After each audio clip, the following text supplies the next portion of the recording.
Hi, I'm Shawn Galloway, the president of ProAct Safety. I'd like to speak to you today about what we call a transformational Pareto analysis. Now, in safety, we're typically looking at performing an analysis on our data to determine the type of incident, body part injured perhaps.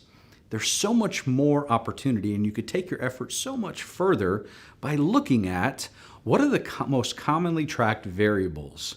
Now, sometimes the first set of data tells us the holes in our data collection strategy, but what are the most commonly tracked variables, or what should be variables that are tracked, that you can run a trend report on to see where the opportunities are?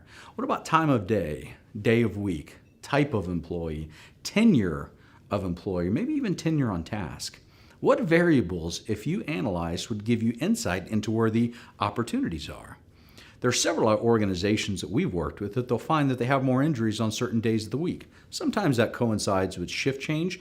Sometimes it tells us where we have some operational activities that's actually contributing to risk. Another opportunity to analyze your data is to look at prevention. Is it mostly conditional, or is it mostly behavioral? Now, which type? Are they conditions that are hazards, or are they barriers, no possibility to perform it safe? But also, if you perform a behavioral Pareto analysis, you can look at which behaviors could help prevent injuries. Are they mandatory behaviors? Are people deviating from known, established policies and procedures?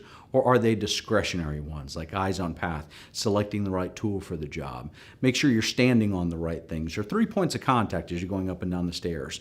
Now, the point of this is not to look at finding faults, because behaviors can never be the root cause of an incident.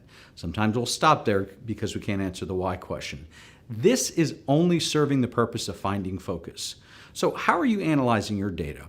What data are you providing others access to help them focus their efforts? Make sure it's not just running a report that tells us stuff that we think that we already know. What would be transformational? What indicators, if you performed an analysis on, would give you insight on how to advance your safety efforts? For more information on this topic, visit us at proactsafety.com. Thank you and have a wonderful week.